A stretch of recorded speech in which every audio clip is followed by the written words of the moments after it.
हरे कृष्णा राधे राधे। सखियों के श्याम।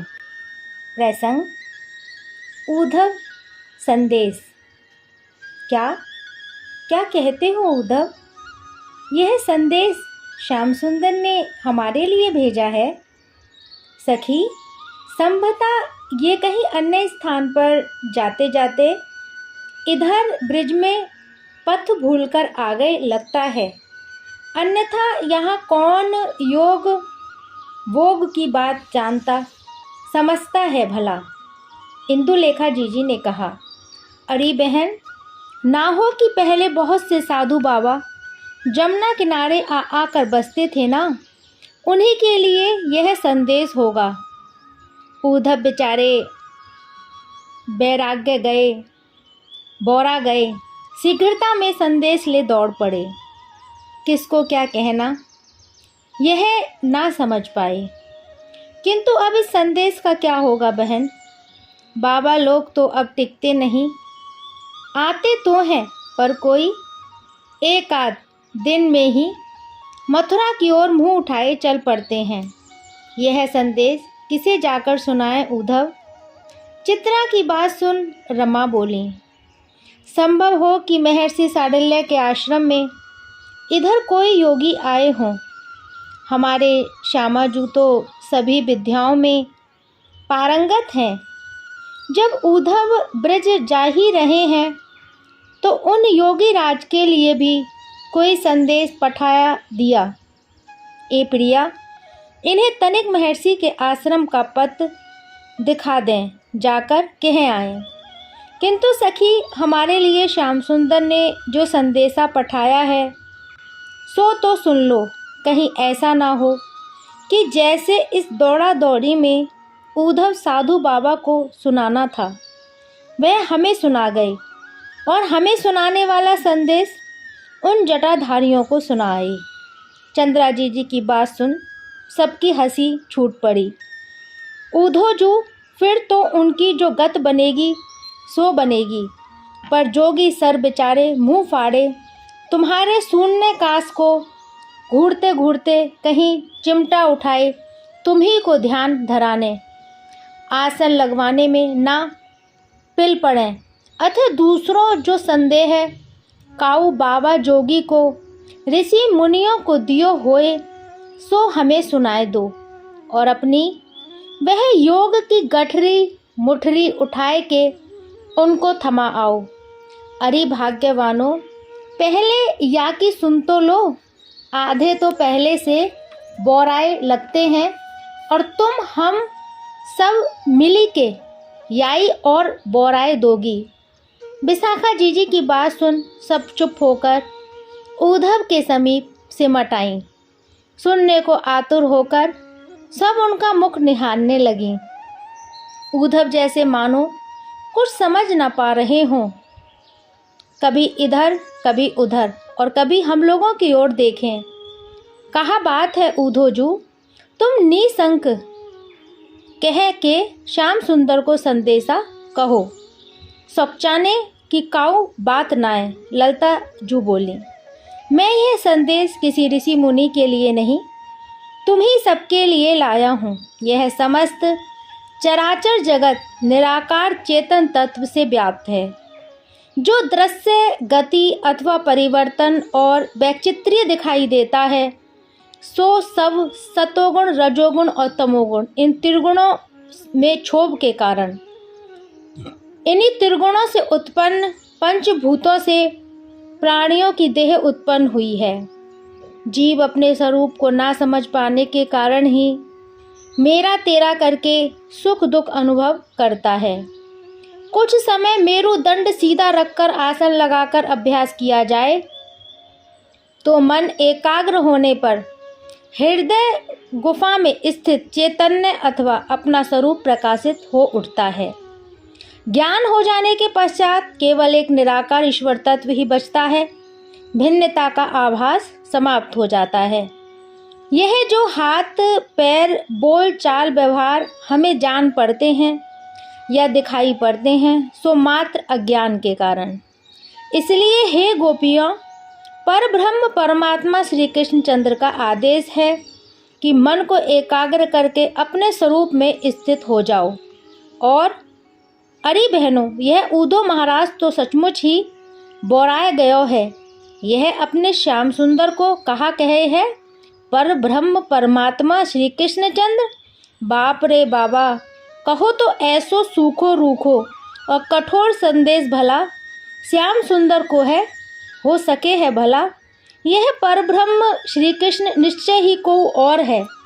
ऊधो जू, हम तुम्हारे हाथ जोड़े पाँव पड़े, हमारी परीक्षा मत लो, हमारा धैर्य मत परखो। हम दुखियारे पे दया करके कान्हा जू को प्राण संजीवन संदेशो सुनाए के हम पर कृपा करो। वही तो है ब्रज देवियों, कब से तुम्हें सुना रहा हूँ कि ज्ञान प्राप्त कर लेना ही मानव जन्म की चरम सफलता है। पर तुम सब सुनना ही नहीं चाहती, मेरी बात समझ ही नहीं पा रही हो। मुझे यही संदेश उपदेश लेकर श्री कृष्ण ने तुम्हारे समीप समझाने को भेजा है, जिससे तुम्हारा मोह दूर हो जाए और शांति पाओ। उद्धव की बात सुनकर लगा जैसे चारों दिशाएं सूनी हो गई हों। हमारी आंखों के आगे अंधेरा छा गया, किसी के मुख से कोई बात ना निकली। जिस संदेश के सुनने के लिए हमारे प्राण कानों में आ बसे थे, वह जैसे खेलते कूदते शासकों के झुंड को किसी ने दावा नल अग्नि में झोंक दिया हो। क्या कहें, किससे कहें? श्याम सुंदर को और उद्धव को सब पाहन की मूर्ति सी निष्प्राण चित्र लिखी सी हो रही हैं। थोड़े समय पश्चात चंद्रावली जीजी का स्वर सुनाई दिया। ओहो, भली करी श्यामा जू, तुमने नीको संदेश पठायो। मरे को मारने में कहाँ पाप और कहाँ पुण्य है, किंतु ऊधो तिहारे बौरेपन में मैं हूँ कुछ कसर ना है। जो ऐसे संदेश सुनावे को एक सांस यह दौर आए हो। आए सो तो भले आए भैया, हमारे प्रिय के संदेश वाहक हो। संदेशो भले हमारे काम को होए कि ना होए, उनके सखा हों, उनसे मिलके आ रहे हों। ये वस्त्र, ये आभूषण, यह तुम्हारा उनका सा वर्ण, सब देखकर हमें सुख मिला है। तुम हमारे सम्माननीय हो। कुछ दिन यहाँ गवार गांव में हम गरीब गुजरियों को पहनुवाई का अवसर प्रदान करो। हम गवार योग साधन कहाँ जाने, इस योग की गठरी को कसकर पुनी बांध ले जाओ। कहीं अन्यत्र कोई ग्राहक मिले तो खोलकर दिखाइएगा, आभार मानेगा वो, कुछ मोल मिलेगो। यहाँ ब्रज में तो याकी कानी कौड़ी की कीमत काऊ ना धरेगो। जीजी, ईला बोली, इनसे एक बात तो पूछो कि इनको निराकार कैसो होए है। सो कहाँ पहरे, कहाँ खाए, कैसे बिहरे, कहाँ वह हूँ हमारे श्याम सुंदर सो मनमोहन है, कहाँ बाकी बानी हूँ वैसी मीठी है, कहाँ बाने हूँ इनको विपत्ति सो बचावे को कुछ भागम भाग करी, बिना हाथ पाँव आँख नाक के कैसो दिखतो होएगो, जो पे ये इतने रीझ पड़े कि और कुछ सूझे ही ना हैं। अरे देवियों, यह सब करने को उन्हें हाथ पैर रूप की कोई आवश्यकता नहीं है, वह निराकार रूप में ही परम समर्थ हैं। उद्धव ने पुनः एक बार समझाने का प्रयत्न किया। सुनो सुनो सखियों, यह कैसी बात है भला, तुमने कभी सुनी? अरे हम क्या तुम्हारी भांति विक्षिप्त थीं कि निराकार पर मोहित होती? वह भुवन मोहन मुख, उसकी माधुरी ने हमारी मति गति हर ली। उद्धव, तुमने जाने किस सड़े भुसे निराकार को देख आए हो कि प्रशंसा में जीव ही नहीं थकती। एक बार देखा होता तुमने हमारे ब्रज बल्लभ को, सुनी होती एक बार उनकी बांसुरी कि वह त्रिभुवन मोहनी तान, देखी होती तुमने वह छटा जो हमारे लिए उन्होंने 7 दिन तक गिरिराज को उठाए खड़े रहे। क्या क्या कहें, सवेरे शाम वह गायों का दुहना, सिर पर 9 वना लपेटे उनका वह गोपाल रूप, बछड़ों गायों के गलों में बाहें डालकर उन्हें दुलारना, बातें करना, उनकी वह हंसी। सच कहती हूँ उद्धव, उनकी वह मुस्कान, वह हंसी, उसने हमें कहीं का ना रखा। हम कब अपना और पराया भूलकर उनका चिंतन करने लगे, हमें स्वयं स्मरण नहीं है। अब तुम ना जाने किस निर्गुण की बात करते हो। भला गुण के बिना कौन किसको अच्छा लगा है? तुम ही कहो। तुम्हारे वह कंस, उसमें तो कोई गुण नहीं थे, कितना अच्छा लगा तुम्हें, कौन कौन रीझ पड़े उस पर। फिर तुम्हारे कृष्णचंद्र ने निर्गुण निराकार होकर बिना हाथ पैरों के ही उसे मार डाला। जैसे बिना हाथ पैर का तुम्हारा ईश्वर, वैसे ही बिना हाथ पैर की तुम्हारी बातें हैं। हमारी तो यही समझते नहीं आता कि किस बात के लिए तुम उसकी इतनी प्रशंसा कर रहे हो और हमें क्या समझाना चाहते हो। क्या सचमुच ही श्याम सुंदर ने तुम्हें यह सब हमें समझाने को भेजा है? चित्रा ने पूछा। हाँ, उद्धव ने सिर हिला दिया। बेचारे बोलते भी क्या। धन्य हो मोहन, ललताजू निःश्वास छोड़कर बोली। हमें भेजने को तुम्हें दंड, कमंडल, सींगी, शैली और मुद्रा ही जुटी, जटा और भस्म के उपदेश करके हमारे गौरस दान का बदला भली भांति चुका दिया तुमने। हम तो वह सब भी कर लेती, पर हमारे मन तो हमारे समीप छोड़ जाते कि तुम्हारी इन बातों का पालन कर पाती। कृपण विधाता का दिया एक ही तो मन था, वह भी तुम्हारे संग गया। अब कहो, तुम्हारे इस निराकार ईश्वर की आराधना कौन और कैसे करे?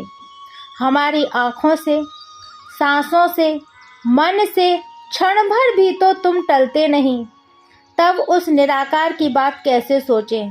तुम बुरा न मानना कि हमने तुम्हारी बात को महत्व नहीं दिया, किंतु उपाय क्या करें?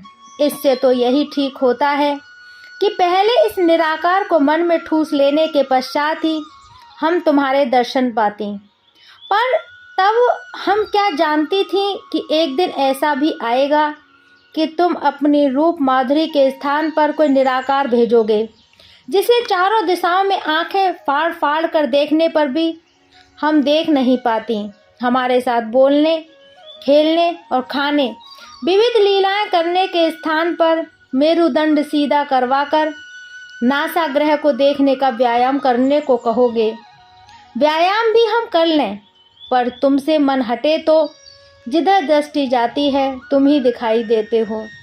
तुम्हें हम कैसे भूलें? ब्रजभूमि पर अब भी तुम्हारा पद चिन्ह अंकित है। कोई स्थान ऐसा नहीं है जहाँ तुमने कोई लीला ना की हो।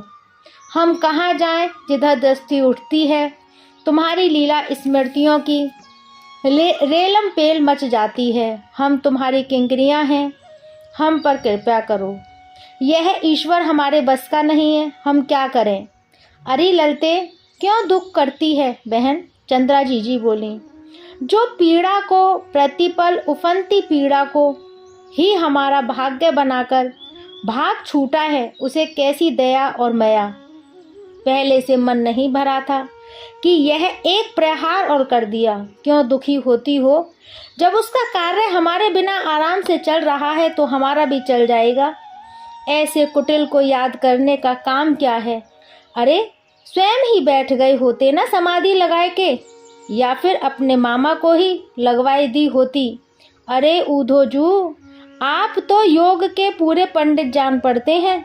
यह योग श्यामाजू ने आपको सिखाया, या वे मथुरा जाकर इस योग पर रीझ पड़े और क्या क्या सीखे वे वहां जाकर, और कितने तीर तीखे कर रहे हैं यहाँ ब्रिज पर चलाने को वे। अरे हाँ, यह तो पूछना भूल ही गई कि हम तो गांव की भोली भाली गवार गुजरियां हैं ऊधो। बिना जाने सोचे समझे रीझ पड़ी उन पर, किंतु तुम्हारे मथुरा की नारियां नागरियां चतुर हैं, समझदार हैं। उन पर भी श्याम सुंदर का मोहन मंत्र चला कि नहीं? वे क्यों आने लगी उनकी चिकनी चुपड़ी बातों में? रंग देवी की बात सुन श्यामाजू बोली, मेरी भोली सखियों, श्याम सुंदर एक ही चतुर शिरोमणि हैं।